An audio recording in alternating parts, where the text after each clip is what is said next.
സാക്ഷ്യങ്ങൾ കേൾക്കുന്നു. ദൈവങ്ങളിൽ ഫലമേൽപ്പിച്ച് പ്രാർത്ഥിക്കാനൊക്കെ വർഷങ്ങളായിട്ടുള്ളൂ ഈ ഭാഗത്തേക്ക് ഇത് താമസം നൽകിയിട്ട്. ആ പ്രദേശത്ത് ചുറ്റുപാട് തന്നെയാണ് ഇത് താമസിച്ചത്. എന്നാൽ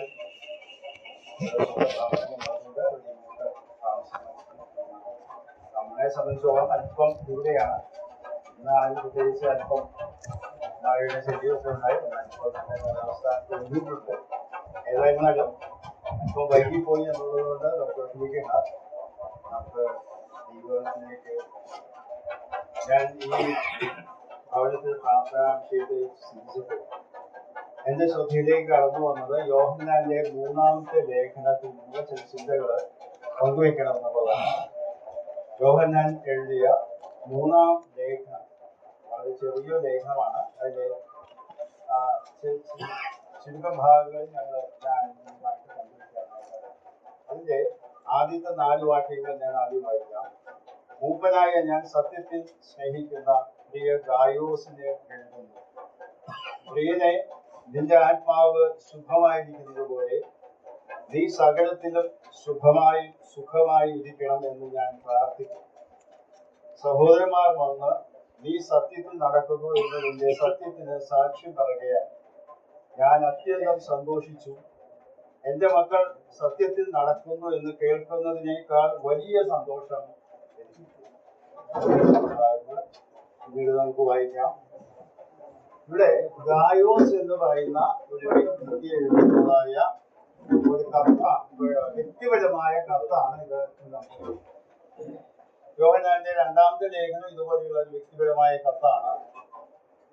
യോഹന്നാന്റെ ലേഖനങ്ങള് ഒന്ന് ശ്രദ്ധിച്ചാല് 3 ലേഖനങ്ങളിൽ ഏറ്റവും ചെറിയ ലേഖനങ്ങളാണ് 2-ാം ലേഖനം, 3-ാമത്തെ ലേഖനം.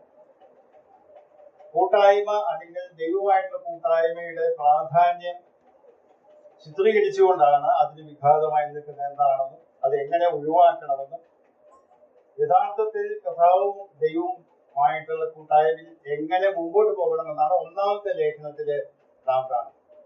എന്നാൽ 2-ാമത്തെ ലേഖനത്തിലേക്ക് വരുമ്പോഴ് അന്നത്തെ പ്രത്യേക സാഹചര്യത്തില് സഞ്ചാര പ്രസംഗങ്ങളെ വളരെയധികം ഉണ്ടായിരുന്നു. അവർ പല സ്ഥലങ്ങളിൽ സഞ്ചരിച്ച് പല ഭവനങ്ങളിൽ താമസിച്ചൊക്കെയാണ് മുമ്പോട്ട് പോയത്. അങ്ങനെ വരുമ്പോഴ് ദുരുപദേശ ഇഷ്ടക്കാരായ ശരിയായ ഉപദേശം അല്ലാതെ തെറ്റായ കാര്യങ്ങൾ പഠിപ്പിക്കുന്ന ചിലരും ആ കൂട്ടത്തിലുണ്ടായിരുന്നുകൊണ്ട് അവരുമായി യാതൊരു കൂട്ടായ്മയും പാടില്ല എന്ന് വ്യക്തമായി പഠിപ്പിക്കുന്നതാണ് 2-ാമത്തെ ലേഖനം. എന്നാൽ 3-ാമത്തെ ലേഖനം, ഈ നാം വായിക്കുന്ന ഈ ലേഖനം ഗായോസിൽ എഴുതുന്നത് ദൈവമക്കളെ, ദൈവ സഹോദരന്മാരെ ഉള്ള കൂട്ടായ്മയിൽ സന്തോഷകരമായി എങ്ങനെ മുമ്പോട്ട് പോകണം, പ്രത്യേകിച്ച് മിഷണറിമാരെ അല്ലെങ്കിൽ സഞ്ചാര പ്രസംഗരായ അന്നത്തെ ആളുകളെയൊക്കെ സൽക്കരിക്കാനും സ്വീകരിക്കാനുള്ള മനസ്സും ആ ബന്ധവും വെളിപ്പെടുത്തി ജീവിക്കണം എന്ന് ഉത്സാഹിപ്പിച്ചുകൊണ്ടുള്ളതായ ഒരു കത്താണ് ഈ 3-ാമത്തെ ലേഖനം. ഈ ഭാഗത്തേക്ക് ഞാൻ കടന്നു വരുമ്പോഴ് ഞാൻ ഇതിന്റെ ഒരു വിഭജനം പറയാനായിട്ട് ആഗ്രഹിക്കുന്നു. ഒന്നാമതായിട്ട് ഗായോസിനെ പ്രോത്സാഹിപ്പിച്ചുകൊണ്ട് എഴുതുന്ന ഒരു ഭാഗമായിട്ട് കാണാം. അതുപോലെ ഗായോസിന്റെ തന്നെ പിന്നെ പറയുന്നത് ആ കാര്യത്തിൽ നീ ഉത്സാഹത്തോടെ മുമ്പോട്ട് പോകണം എന്ന് പിന്നെയും പ്രോത്സാഹിപ്പിക്കുന്ന വാക്കാണ് നാം കാണുന്നത്. 3-ാമതായിട്ട് കാണുന്നത് ഞാൻ പിന്നീട് വരുന്നതായിരിക്കും. 9-ാം വാക്യത്തിൽ വരുമ്പോൾ ആ സഭയിൽ തന്നെ പ്രശ്നക്കാരുണ്ട്, ദിയോത്രഫേസ്. അപ്പോൾ അനുകൂലമല്ലാത്ത സാഹചര്യത്തിൽ എങ്ങനെ നാം ജീവിക്കണം, എങ്ങനെ പെരുമാറണം, എന്തായിരിക്കണം നമ്മുടെ മനോഭാവം എന്ന് അവിടെ വായിക്കും. പിന്നീട് 12-ാം വാക്യം വായിക്കുമ്പോൾ അവിടെ ദെമത്രിയോസ് എന്ന വ്യക്തിയെ കുറിച്ച് നല്ല അഭിപ്രായം പറഞ്ഞ് യോഹന്നാൻ ഗായോസിന് എഴുതുന്നതായിട്ട് കാണാം. അവസാനമായിട്ട് നാം കാണുന്നത് അവസാനത്തെ പാരഗ്രാഫില് യോഹന്നാൻ വളരെ സ്നേഹിക്കുന്ന ഈ ഗായോസിന്റെ ഭവനത്തിലേക്ക് വന്ന് അവിടെ കൂടെ താമസിക്കാനുള്ള ആഗ്രഹവും അതിനുള്ള ക്രമീകരണം ചെയ്യണം എന്ന് ഓർമ്മിപ്പിച്ചുകൊണ്ടാണ് ഈ കത്ത് അവസാനിപ്പിക്കുന്നത്. കത്തിന്റെ പ്രധാനപ്പെട്ട വിഷയങ്ങളിലേക്ക് നമുക്ക് കടന്നു വരുന്നതിന് മുമ്പ് ഞാൻ ചില വാക്യങ്ങൾ വായിക്കട്ടെ. ഞാൻ അവിടെ വായിക്കുന്നത് മൂപ്പനായ ഞാൻ സത്യത്തിൽ സ്നേഹിക്കുന്ന, അല്ലെങ്കിൽ ഞാൻ മറ്റൊരു അർത്ഥമായിട്ട് ആത്മാർത്ഥമായി സ്നേഹിക്കുന്ന ഗായോസ്. പലപ്പോഴും പലരും നമ്മള് കാര്യസാധ്യത്തിന് വേണ്ടി സംസാരിക്കുന്നു അല്ലെങ്കിൽ സ്നേഹിക്കുന്നു എന്നൊക്കെ പറയുന്നതാണെങ്കിലും ഇവിടെ സ്നേഹത്തിന്റെ അപ്പോസ്തലൻ എന്ന് പേരുള്ളത് ആ വ്യക്തിയാണല്ലോ യോഹന്നാൻ. യോഹന്നാൻ വളരെ പ്രായത്തിലുള്ള വ്യക്തിയാണ് എന്ന് നമുക്കറിയാം. ഈ ലേഖനം എഴുതുന്ന സമയത്ത് വളരെ പ്രായം കൂടിയ വ്യക്തിയാണ്. തന്റെ സ്നേഹഭാജനമായിരിക്കുന്ന ഒരു വ്യക്തിയാണ് ഗായോസ്.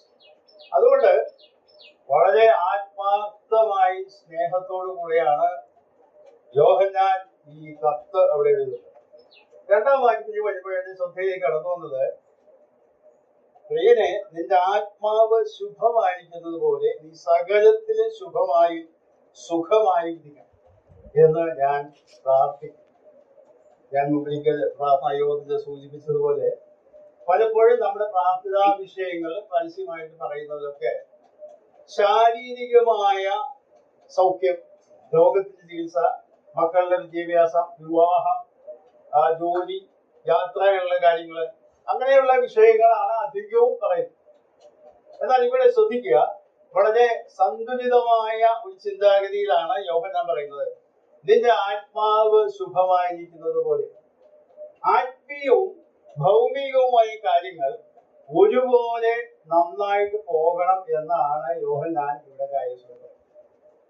ഒരുപക്ഷെ ചില പുസ്തകങ്ങൾ ഞാൻ വായിച്ചത്, ഗായോസിന് ചിലപ്പോൾ ശാരീരികമായ ക്ലേശം കൊണ്ടായിരുന്നിരിക്കാം, അതിൽ സൗഖ്യം ലഭിക്കട്ടെ എന്നും കൂടി പ്രാർത്ഥിക്കുന്നതായിരിക്കും.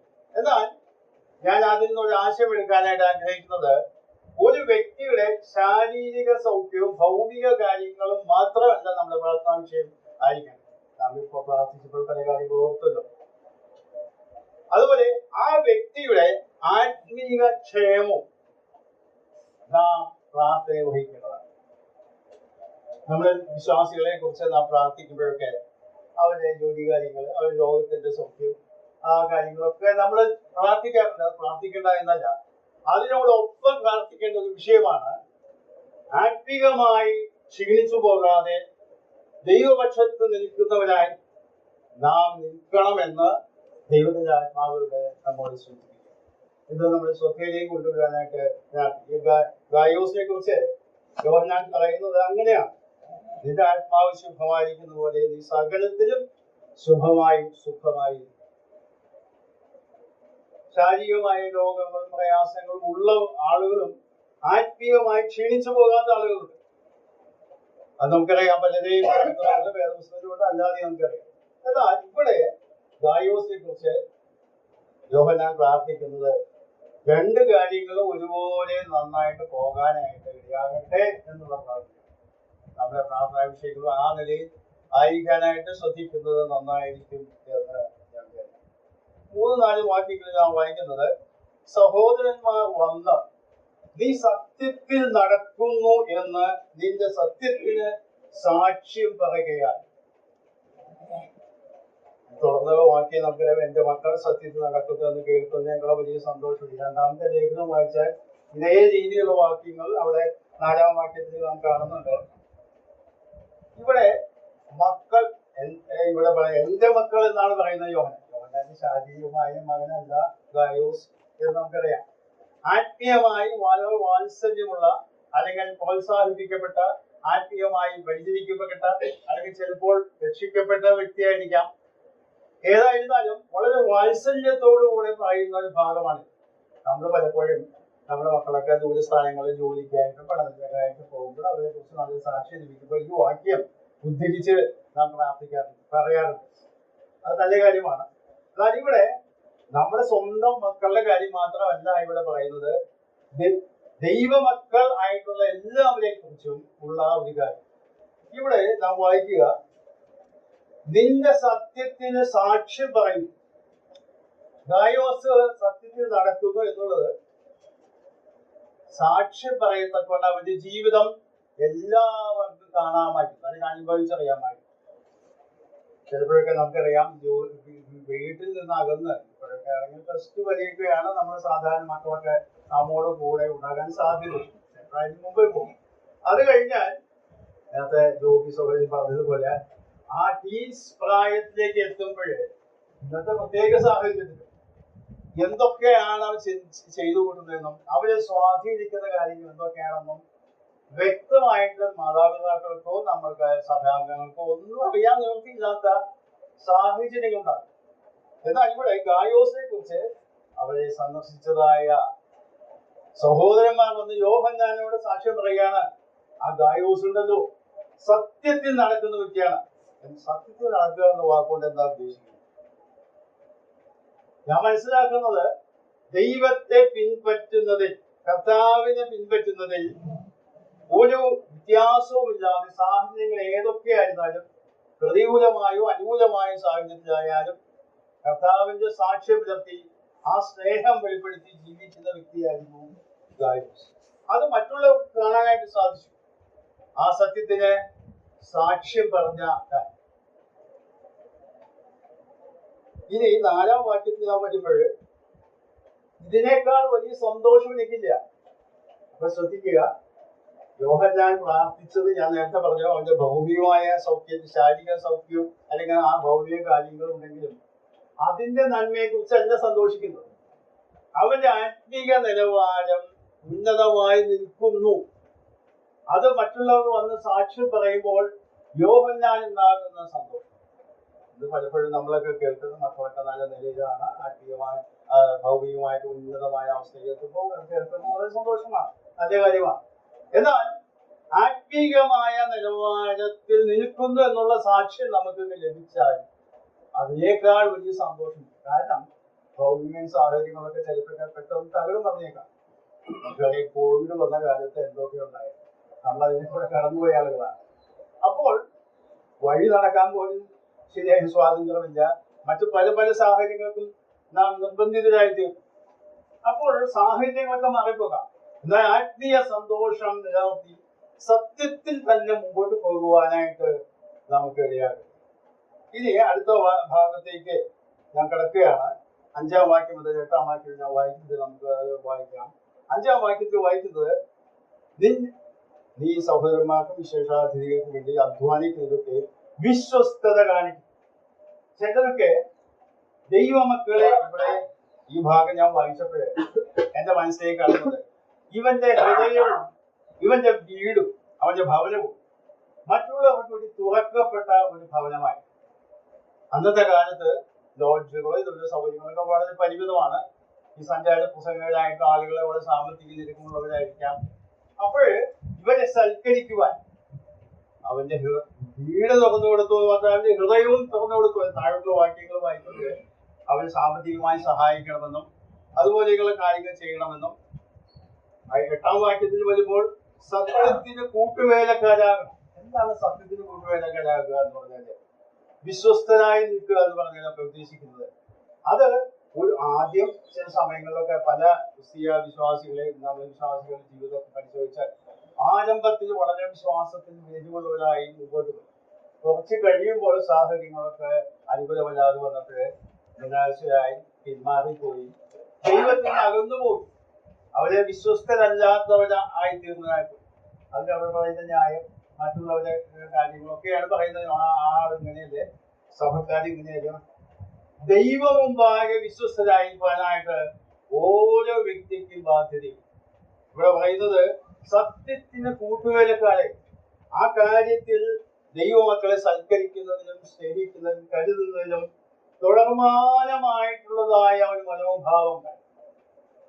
ഇന്ന് നമ്മുടെ മധ്യത്തിലൊക്കെ ആ മനോഭാവം കുറഞ്ഞുകൊണ്ടിരിക്കുന്ന ഒരു അവസ്ഥയാണ്. അത് നമുക്ക് പുനർജീവിപ്പിക്കാൻ ഇടയാകട്ടെ എന്ന് ഞാൻ പ്രാർത്ഥിക്കുന്നു. ഇവിടെ വായിക്കുന്നത് ഇങ്ങനെയുള്ളവരെ സൽക്കരിക്കേണ്ടതാണ് എന്ന് പറഞ്ഞാൽ സൽക്കാര മനോഭാവത്തോടുകൂടെ സാമ്പത്തിക സഹായം കൊടുക്കുന്നു, അവരെ വീട് തുറന്നു കൊടുക്കുന്നു, അവരെ യാത്രയ്ക്ക് വേണ്ടി ക്രമീകരണങ്ങൾ ചെയ്തു കൊടുക്കുന്നു. ഇത് പറയാനുള്ള പ്രധാനപ്പെട്ട കാരണം എന്താണെന്ന് അറിയാമോ? താഴോട്ടുള്ള വാക്യങ്ങൾ വായിച്ചാൽ നമുക്കറിയാം. അനുകൂലമല്ലാത്തൊരു സാഹചര്യം ആ സഭാന്തരീക്ഷത്തിലുണ്ട്. 9-ാം വാക്യം വായിക്കുക. സഭയ്ക്ക് ഞാൻ ഒന്ന് എഴുതിയിരുന്നു, അഥവാ യോഹന്നാൻ ഈ സഭയ്ക്ക് എഴുത്തെഴുതി, എങ്കിലും അവരിൽ പ്രധാനിയാകുവാൻ ആഗ്രഹിക്കുന്ന ദിയോത്രഫേസ് ഞങ്ങളെ കൂട്ടാക്കുന്നില്ല. യോഹന്നാൻ അപ്പോസ്തലനെ പോലും ധിക്കരിക്കുന്ന ഒരു വ്യക്തിയാണ് ദിയോത്രെഫസ്. ഞാൻ ഈ വാക്യങ്ങൾ വായിച്ചപ്പോൾ ഞാൻ മനസ്സിലാക്കിയത് ദിയോത്രെഫസ് ആ സഭയിലെ പ്രമുഖനായ വ്യക്തിയാണ്. ഗായോസ് ആ സഭയിലെ നേതൃത്വമുള്ളവനോ വലിയ കാര്യങ്ങളും ചെയ്യുന്ന വ്യക്തിയായിട്ടല്ല മനസ്സിലാക്കേണ്ടത്. എന്നാൽ സൽക്കരിക്കുന്നതിനും സ്വീകരിക്കുന്നതിനും മറ്റുള്ളവരെ ശുശ്രൂഷിക്കുന്നതിനും ഒക്കെ വളരെ മുൻപന്തിയിൽ നിന്ന വ്യക്തിയാണ്. ദിയോത്രെഫസ് സഭയിൽ നേതാവാകാൻ ശ്രമിക്കുന്ന വ്യക്തിയാണ്. മാത്രമല്ല വളരെ സ്വാധീനമുള്ള വ്യക്തിയായിരിക്കും, സാമ്പത്തികമായിട്ട് സ്വാധീനമുള്ള വ്യക്തി. അവിടെ പറയുന്നത് ഞങ്ങളെ കൂട്ടാക്കി അപ്പോസ്തലനെ പോലും ധിക്കരിക്കുന്ന, അപ്പോസ്തലനെ എഴുതിയതിനു മുമ്പ് എന്നാണ് നാം മനസ്സിലാക്കേണ്ടത്. അപ്പോസ്തലൻ ഞാൻ മനസ്സിലാക്കുന്നത് ആ സമയം ആയപ്പോഴേക്കും സഭകളൊക്കെ സ്വതന്ത്രമായി പ്രവർത്തിക്കാൻ തുടങ്ങി. അപ്പോസ്തലന്മാരെ നിയന്ത്രണം എന്തിനാണ് ആവശ്യം? മറ്റുള്ളവരുടെ നിയന്ത്രണം ഞങ്ങളുടെ ആവശ്യം. ഇപ്പൊ നമുക്കറിയാം പ്രാദേശിക സഭകളൊക്കെ സ്വതന്ത്രമാണ്. മറ്റുള്ളവരെ നിയന്ത്രിക്കുന്നില്ല. ഞങ്ങൾ എന്നിട്ട് കാര്യങ്ങൾ ചെയ്തോളാം, ഞങ്ങളാണ് ഇവിടെ കാര്യങ്ങൾ ചെയ്യേണ്ടത്. ഒരു അർത്ഥത്തിൽ ശരിയാണത്. ഇവിടെ അപ്പോസ്തലൻ ആരാണെന്ന് മനസ്സിലാക്കണം. അപ്പോസ്തലൻ യോഹന്നാൻ അപ്പോസ്തലനാണ്. കർത്താവിനെ നേരിട്ട് കണ്ടവനും പല കാര്യങ്ങൾ ആധികാരികമായി പറയാൻ കഴിവുള്ളവരും ആ കാലഘട്ടത്തിൽ അംഗീകരിക്കപ്പെട്ട വ്യക്തി എന്ന നിലയിൽ ഈ സഭകളെയൊക്കെ സഹായിക്കാനായിട്ട് ഉത്സാഹിച്ചിരുന്ന ഒരു വ്യക്തിയാണ് യോഹന്നാൻ. ആ യോഹന്നാനെ പോയി ധിക്കരിച്ചിരുന്ന ഒരു വ്യക്തിയുള്ള സഭയിൽ അവിടെ വായിക്കുന്നത് അവർ ഞാൻ ശകാരിക്കും, അങ്ങനെ ചെയ്യും, സൽക്കരിക്കുകയോ മറ്റുള്ളവരെ സ്വീകരിക്കുകയോ ഒക്കെ ചെയ്യുന്നവരെ സഭയിൽ നിന്ന് പുറത്താക്കാൻ പോലും ശ്രമിക്കുന്ന വ്യക്തിയാണ് ദിയോത്രെഫസ്. അപ്പോൾ ഗായോസിന്റെ ശുശ്രൂഷയെ യോഹന്നാൻ പ്രകീർത്തിക്കുന്ന ശ്രദ്ധിക്കണം. അനുകൂലമല്ലാത്ത ഒരു സാഹചര്യത്തിലും ദൈവത്തിന് വേണ്ടി നിൽക്കാനായിട്ട് ചങ്കൂറ്റം കാണിച്ച വ്യക്തിയാണ് ഗായോസ്. ഞാൻ ഈ ഭാഗം വായിച്ചപ്പോഴേ ഞാൻ ഒരു പുസ്തകത്തിൽ വായിച്ച ഒരു സംഭവം, കഥ പോലെയുള്ള സംഭവം, ക്രൈസ്തവ പുസ്തകമല്ല, വളരെ വർഷം മുമ്പ് വായിച്ച. ഒരു ഭാഗത്തിൽ പിതാവ് വളരെ തല്ലിപ്പൊളിയായി ജീവിച്ച മദ്യപനും ഭാര്യയെ തല്ലുന്നവരും മക്കളെ ഉപദ്രവിക്കുന്നതും ഒക്കെ ആയിട്ട് ജീവിച്ച വ്യക്തിയാണ്. അദ്ദേഹത്തിന് 2 മക്കളുണ്ടായി. അതിൽ ഒരു മകൻ പിന്നീട് പിതാവിന്റെ അതേ പാത പിന്തുടർന്ന് മദ്യപാനിയും ഭാര്യയും തല്ലുന്നവരും മക്കളെ ഉപദ്രവിക്കുന്നവരും സമൂഹത്തിൽ കൊള്ളരുതായി ജീവിച്ചു. അപ്പൊ ആളുകൾ അവരോട് ചോദിച്ചു, അപ്പം കാണിച്ച മാതൃകയെ ഞാൻ പിന്തുടരുന്നു എന്ന് പറഞ്ഞു. അപ്പൊ മറ്റേ സഹോദരൻ വളരെ മര്യാദക്കാരനായി വളരെ അന്തസ്സോടുകൂടെ കുടുംബത്തെ പുലർത്തി ജീവിക്കുമ്പോൾ അവരോട് ചോദിച്ചു ആളുകൾ, നിന്റെ അപ്പന് അപ്പൊ അവൻ പറഞ്ഞ കാര്യം എന്താ പറയാം? എന്റെ ചെറുപ്പത്തിലെ ഞാൻ ഈ ദുരിതം കണ്ടപ്പോഴേ അന്ന് ഞാൻ തീരുമാനിച്ചു, എന്റെ അപ്പനെ പോലെ ഞാൻ ആകില്ല, ഈ പാത ഞാൻ തെരഞ്ഞെടുക്കുകയില്ല. അപ്പോൾ സാഹചര്യം ഒന്നാണ്, ഒരേ ഭവനത്തിൽ ജനിച്ചവരാണ്, വ്യത്യസ്തമായ മനോഭാവം തീരുമാനങ്ങൾ എടുത്തതിന്റെ അടിസ്ഥാനത്തിലാണ് അവരുടെ ജീവിതത്തിൽ വ്യത്യാസങ്ങൾ. ഇവിടെ ഈ സഭയിൽ ദിയോത്രെഫസ് ഉണ്ട്, പ്രശ്നക്കാരനാണ്, സഭയിൽ പ്രധാനിയാകാൻ ശ്രമിക്കുന്നു, മറ്റുള്ളവരെ പുറത്താക്കാൻ ശ്രമിക്കുന്നു. അതിന്റെ മധ്യത്തിൽ ഗായോസ് ഇവിടെ പറയുന്നത് മറ്റുള്ളവരെ സൽക്കരിക്കുവാൻ സ്വീകരിക്കാൻ മുൻപന്തിയിൽ നിൽക്കുന്നത് തുടരുന്നു. അതാണ് സത്യത്തിൽ നടക്കുന്നു എന്ന് ഞാൻ യോഹന്നാനോട് സാക്ഷ്യം പറഞ്ഞതായിട്ടാണ് പറയുന്നത്. അതുകൊണ്ടാണ് 11-ാം വാക്യം ഞാൻ ഒന്ന് ഊന്നി പറയട്ടെ. അവിടെ വാക്യം വായിക്കുന്നത് ഇങ്ങനെ, നന്മയല്ലാതെ തിന്മ അനുകരിക്കരുത്. വലിയൊരു മുന്നറിയിപ്പ് അവിടെ നൽകുകയാണ്. നാം ഈ ലോകത്തിൽ ഒരുപക്ഷെ സഭാ അന്തരീക്ഷത്തിലും അനുകരിക്കാൻ കൊള്ളരുതാത്ത മനോഭാവവും പ്രവൃത്തികളും ചെയ്യുന്നവരെ കണ്ടേക്കാം.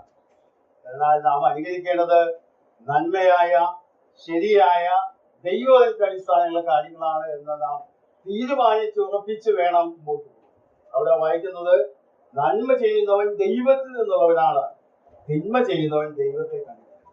യോഹന്നാന്റെ ഒരു പ്രത്യേക പദപ്രയോഗങ്ങളാണ്. 1-ാമത്തെ ലേഖനം വായിച്ചാൽ അറിയാം. സഹോദരനെ പകയ്ക്കുന്നവൻ കള്ളനാകുന്നു എന്നൊക്കെ പറയാം. അവന്റെ വചനം, ദൈവത്തിന്റെ വചനം, സ്നേഹം അവന് വസിക്കുന്നില്ല എന്നൊക്കെ ശക്തമായിട്ട് പറയുന്നതായിട്ട് കാണാൻ സാധിക്കും. ഇവിടെ ഇതാ ഗായോസിനോട് യോഹന്നാൻ പറയാണ്, പ്രിയനെ ബിലവഡ് എന്ന് പറഞ്ഞുകൊണ്ടാണ് പറയുന്നത്. നന്മയല്ലാതെ തിന്മ അനുകരിക്കുന്നത്. നാം സമൂഹത്തിലായാൽ സഭാന്തരീക്ഷത്തിലായാലും ചിലപ്പോഴൊക്കെ അനുകരിക്കാൻ കൊള്ളാത്ത മാതൃകകളുള്ളതായ ആ വ്യക്തികളെ കണ്ടേക്കാം. അത് ശ്രദ്ധിക്കുക, നന്മയല്ലാതെ തിന്മ അനുകരിക്കുക. നാം ആരെയാണ് അനുകരിക്കുന്നത്? ഇന്നലെ രാവിലെ നാം ഒരു പുസ്തകം കേട്ടിട്ടുണ്ട്. അവിടെ ഒരു കാര്യം അദ്ദേഹം പറഞ്ഞ എന്റെ ശ്രദ്ധയിലേക്ക് ഇറങ്ങുന്നതാണ്. അവിടെ എന്നെ അനുഗമിപ്പിൻ അല്ലെങ്കിൽ എന്റെ അടുക്കൽ വരുമെന്നതാണ് അർത്ഥം. ഒരു സഭയിലേക്ക് കടന്നു വരിക, ചില പ്രമാണങ്ങൾ അനുഷ്ഠിക്കുക, ചില ആചാരങ്ങൾ ചെയ്യുക, ചില സമ്പ്രദായങ്ങൾ പാലിക്കുക എന്നുള്ളതല്ല വിദ്യ. ഇന്ന് ക്രൈസ്തവ ലോകം എന്ന് നാം കാണുന്ന വലിയ സമൂഹമൊക്കെ യേശു ക്രിസ്തുവിനെ വ്യക്തിപരമായി അനുഭവിച്ചറിഞ്ഞ് അനുഗമിക്കുന്ന വ്യക്തികൾ. ആ സഭയുടെ പ്രമാണങ്ങൾ അനുഷ്ഠിക്കുന്നവര്, അതിന്റെ ആചാരങ്ങൾ ചെയ്യുന്നവര്, അതിൻ്റെതായ പ്രമാണങ്ങൾ പാലിക്കുന്നവര്, സഭ എന്ത് നിഷ്കർഷിക്കുന്നു അതൊക്കെ ചെയ്യുന്നവരാണ്. അവർക്ക് വ്യക്തിപരമായി കർത്താവിനെ അനുഗമിക്കാനോ പിൻപറ്റാനോ കഴിയില്ല. ഞാൻ സമയത്തിന് കുറവുണ്ട്, ആ വാക്യങ്ങൾ എടുത്തു വായിച്ചു വന്നു. 11-ാം അധ്യായത്തിൽ ആരംഭിക്കാണ്, ഞാൻ ക്രിസ്തുവിന്റെ അനുകാരി ആയിരിക്കുന്നത് പോലെ നിങ്ങൾ എന്റെ അനുകാരികളായി. അപ്പോസ്തലൻ പൗലോസ് ക്രിസ്തുവിനെ അനുകരിക്കുകയാണ്. ആ അനുകരിക്കുന്ന മാതൃക മറ്റുള്ളവർ ചെയ്യാനായിട്ട് പറഞ്ഞു. ഫിലിപ്പി ലേഖനത്തിൽ വാക്യം ഞാൻ പെട്ടെന്ന് വായിക്കട്ടെ. ഫിലിപ്പി ലേഖനം അതിന്റെ 3-ാം അധ്യായത്തിന്റെ 17-18 വാക്യങ്ങളാണ്. ഫിലിപ്പി ലേഖനം 3-ാം അധ്യായം 10. സഹോദരന്മാരെ, നിങ്ങൾ എല്ലാവരും എന്നെ അനുകരിക്കുന്നു. ഞങ്ങൾ നിങ്ങൾക്ക് കാണിച്ച മാതൃക പ്രകാരം നടക്കുന്നവരെ കുറിക്കൊള്ളു. ഞാൻ പലപ്പോഴും നിങ്ങളോട് പറഞ്ഞതുപോലെ അനേകർ ക്രിസ്തുവിന്റെ ക്രൂശിനെ ശത്രുക്കളായി നടക്കുന്നു എന്ന് ഇപ്പോൾ കഴിഞ്ഞുകൊണ്ട്. ഇവിടെ പൗലോസ് പറയുന്ന കാര്യം എന്താ? ഞാൻ ക്രിസ്തുവിനെ അനുകരിക്കുന്നു, അതേ മാതൃക പിന്തുടരുന്നവരെ നിങ്ങൾ അനുകരിക്കുക. എന്നാൽ അപ്പോൾ തന്നെ ചിലരൊക്കെ ക്രൂശിന് ശത്രുക്കളായിട്ട് നടക്കുന്നത്. എന്തിനാണ് ഞാൻ പറയുന്നത്? തിന്മ ചെയ്യുന്നവൻ ദൈവത്തെ കണ്ടിട്ടില്ല, ദൈവമായിട്ട് യാതൊരു ബന്ധവുമില്ല. അവൻ നേതൃത്വത്തിലുണ്ടായിരിക്കാം, പല കാര്യങ്ങൾ ചെയ്യുന്നവനായി സ്വാധീനം ഉണ്ടായിരിക്കാം. ചിലപ്പോൾ ചിലരൊക്കെ പുറത്താക്കുന്നു, ചിലർ അംഗീകരിക്കുന്നു, ഇതൊക്കെ ചെയ്യുന്നുണ്ട്. ഇവിടെ പറയുന്നത്, യോഹന്നാൻ പറയുകയാണ്, തിന്മ ചെയ്യുന്നവൻ ദൈവത്തെ കണ്ടു, നന്മ ചെയ്യുന്നവൻ ദൈവത്തിൽ നിന്നുള്ളവനാണ്. ദൈവത്തിൽ നിന്നും ജനിക്കുക, ദൈവത്തിൽ നിന്നുള്ളവൻ എന്നുള്ള ഈ പ്രയോഗങ്ങളെ യോഹന്നാന്റെ ലേഖനത്തിൽ പലപ്പോഴും കാണാനായിട്ട് സാധിക്കും. എന്നാൽ ഇവിടെ പറയുന്നത് നന്മയല്ലാതെ തിന്മ അനുകരിക്കുക.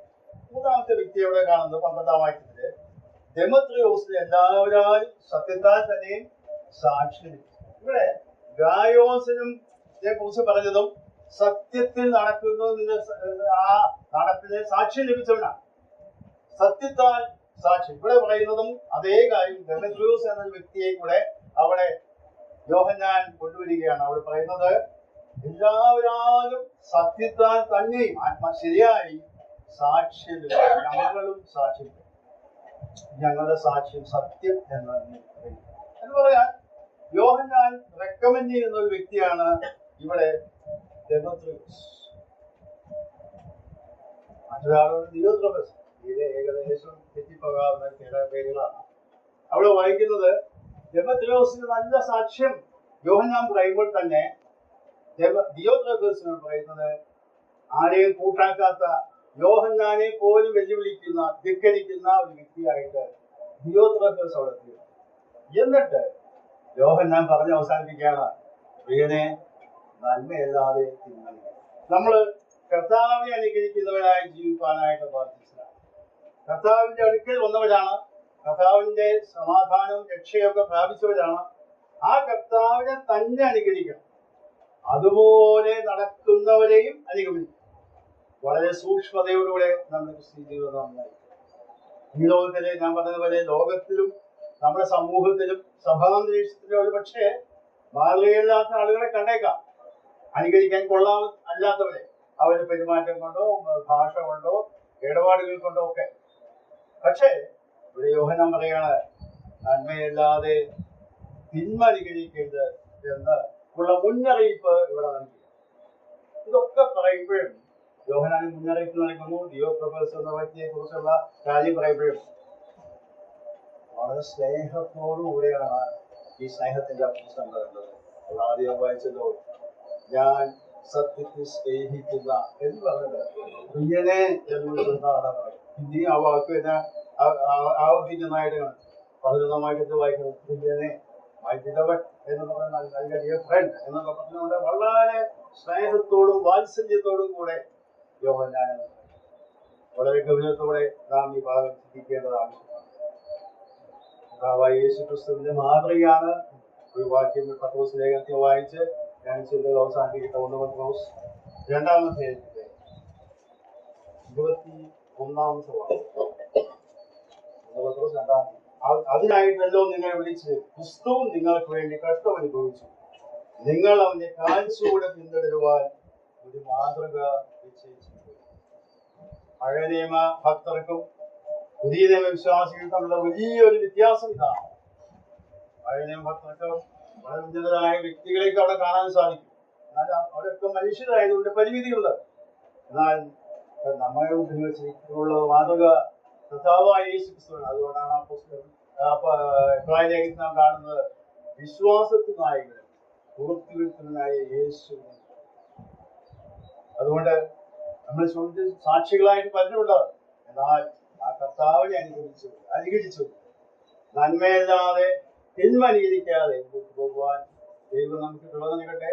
നമ്മുടെ ഭവനങ്ങള് തുറന്ന ഭവനങ്ങളായിട്ട് ദൈവമക്കളെ സ്വീകരിക്കുന്നവരായിട്ട് സൽക്കരിക്കുന്നവരായിട്ട് നമ്മുടെ ഹൃദയവും തുറന്നതായിട്ട് തീർന്നാൽ ഈ സത്യത്തിന് സാക്ഷ്യം പറയാനായിട്ട് നമ്മെ കുറിച്ച് കഴിയും. അതിനുള്ള അവസരം എല്ലാവർക്കും. ഗായോസ് ഒരിക്കലും ഞാൻ വിചാരിക്കുന്നില്ല അവൻ മുൻപന്തിയിൽ നിന്ന് വലിയ വലിയ കാര്യങ്ങൾ സഭയിൽ ചെയ്യുന്ന വ്യക്തിയാണ്. പക്ഷേ അവന്റെ ജീവിതത്തെ കുറിച്ച് നല്ല സാക്ഷ്യം ലഭിക്കാൻ യോഹന്നാൻ മുൻകൈയെടുത്തു എന്നുള്ളതുകൊണ്ട് പ്രതികൂലങ്ങളുടെ മധ്യത്തിൽ ആ സഭയിൽ വ്യത്യസ്തമായ അന്തരീക്ഷം ഉണ്ടെങ്കിലും നന്മ അനുകരിക്കുവാനായിട്ടുള്ള ആഹ്വാനം നൽകിക്കൊണ്ട് യോഹന്നാന്റെ വാക്കുകൾ